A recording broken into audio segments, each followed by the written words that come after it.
Hello, welcome to this edition of Insights with Bolu Atitonishola.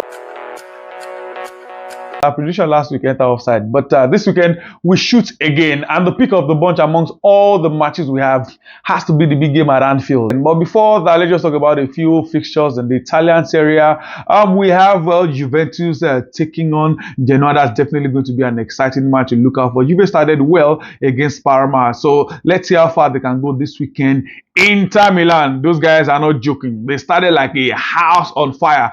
5-0 thrashing against Torino in the first leg. I expect them to continue with correct, impressive win as well this weekend.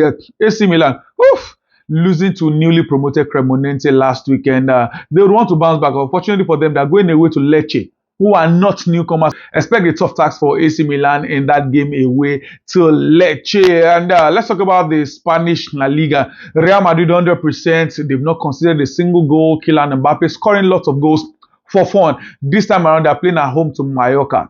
I remember some, say 20 plus years ago, this was going to be tough for Real Madrid thanks to Samuel Eto'o. But with the form of Real Madrid right now, I think it's going to be straight wins for Los Blancos. Barcelona needed to struggle. Came from 2 goals down against Levante last weekend to win 3-2. This time around, they're still away playing against Rayo Vallecano. Vallecano last season threatened Barcelona, but they still lost home and away by a long goal. So I expect them to still continue with their impressive form. And still prediction, because they're playing away from home, I think it's going to be double chance for Barcelona away to Vallecano. Let's come to the Premier League, the ever controversial league. Manchester City will be going away to take on Brighton at the Amex Stadium.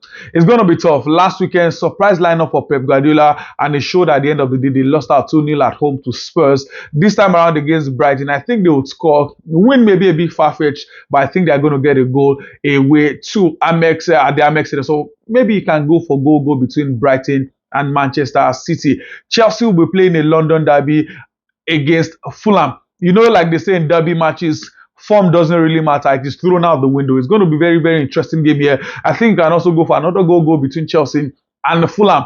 Manchester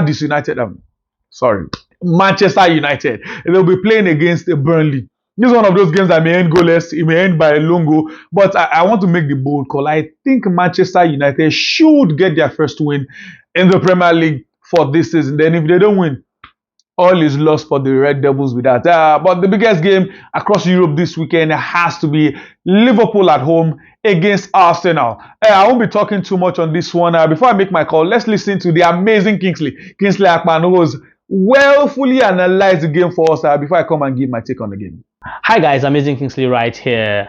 Big Super Sunday clash between Liverpool and Arsenal at Anfield. I think it's going to be very feisty. I think it's going to be very interesting. These are the kind of matches that keeps you at the edge of your seat. So for Liverpool already have how they are going to play, you know, high intensity. They are playing at home, take the ball to Gakpo, give the ball to Mo Salah. I just feel Liverpool might lack something, and this will be where exactly will Florian Wirtz play? Behind the front three, does he have that intensity? Does he have the kind of synergy and chemistry that McAllister, Szoboszlai and Gravenberch had last season? Does he have it with the other 2 guys he's going to play with, let's say maybe a Szoboszlai or a Gravenberch? I think that's where Arsenal will edge it. The battle in that midfield for Arsenal.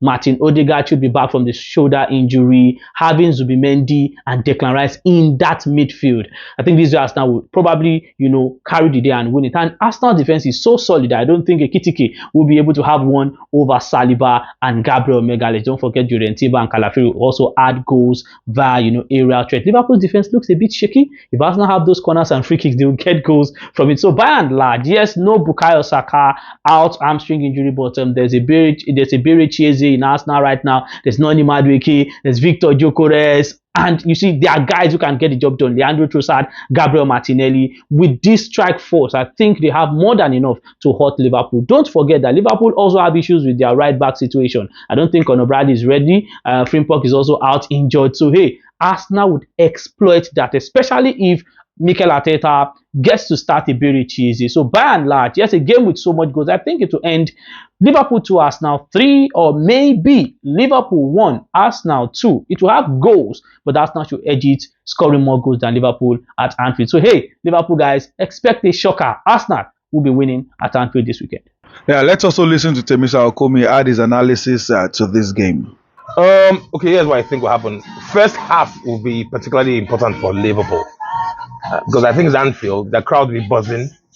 They'll be up for it. This is their direct title contender. City might be looking a bit, but I think it's going to be Liverpool and Arsenal again looking at it. So I think for them, first they have to be quick off the block, and I think they'll be quick off the block. Liverpool, Arsenal might have to slow them down. I think Zubimendi is coming into his own slowly. Declan Rice, that'll be a great battle in that middle of the park. Declan Rice, Zubimendi, Gravenberch. Who else plays in that Liverpool middle? Szoboszlai as well. So that'd be a great battle. Very, very nice battle going there. Down up front, Ekitike versus Gabriel and Saliba, who I think are the best defensive pair in England today, perhaps in Europe, absolutely. Individually, they might not be as great, but together they are just absolutely brilliant. Konate and Van Dijk could have been up there, but Konate this season, I know it's too early. He's seen a bit of I don't know. So be great to see what Ekitike. I don't think he can get the better of those two. He might, if Liverpool play between the lines, long balling or something. But Gyökeres up against the Liverpool front and back line, that'll be brilliant to watch. Then you've got Raya in goal for Arsenal. Top 3 goalkeepers in Europe, undoubtedly. Massive shot-stopping skills. Alisson on the other end as well goes about his business without fuss. Decent, extremely decent goalkeeper. Salah plays down the right. You might see Calafiori there. I don't know. It depends on how Arteta decides to play. If Timber plays down the right for Arsenal, who plays down the left for maybe Gakpo? Sometimes runs down that left flank. It might be a blessing in disguise that Bukayo might not play, because whenever Bukayo gets the ball, you get 2 people marking him. He gets double teamed. So if we have Noni going to play that on right, we have a Berechi play either the left, or if there's no other guy, play 10. So you might have an Eberechi, a Noni, and a Martinelli or a Trossard. Liverpool will struggle to hold those 3. They will struggle to hold those 3. If it's the other way around, if it's Madueke and Eberechi Eze on the flanks, that will be a problem. Noni as well, I think, is a great buy for Arsenal. Why the Arsenal fans were making noise at the beginning of the season, I don't get it. So first 30 minutes might be very important. Whoever takes the goal then might win the game. Might. If Liverpool scores in the first 30 minutes, might be a long afternoon for Arsenal. If Arsenal scores, we've seen how they can hold it together. Liverpool might be a long afternoon. If Arsenal keep it score and they keep it 1-0 up to about 60 or 70 minutes, you might see Dauman come in. And if Dauman comes in, it's game over. So I think first 45 minutes, first half will be important. If it stays goalless in the first half, it might end goalless at the game. Whoever scores first, I think, wins this one. So you've heard it from the GLs. For me, I think the match between Liverpool and Arsenal would either end in go-go or double chance for Arsenal. I don't think the Gunners will lose in this game at Anfield. Yes, I know Mo Salah loves the club, Arsenal. They are his second favorite team, but he may end up scoring. So that's why I say go-go or double chance for Arsenal. Straight win for Real Madrid, double chance for Barcelona. Oh, another disappointing team, Atletico Madrid. They'll be playing away to Alaves. I think double chance for Atletico Madrid as well. Chelsea and Fulham, both teams to score. Man United, double chance for the Red Devils because they're playing at home. AC Milan, I think double chance for Milan as well. For Inter, straight win. Juventus, I think straight win for the old lady as well. So that's so much you can take on this edition of Inside to Boluwati Tony Shola. Thank you for tuning in. As always, please like, share, comment, engage, and I beg, subscribe. We need your subscription. Till I come here another time, have a beautiful sporty weekend. Goodbye.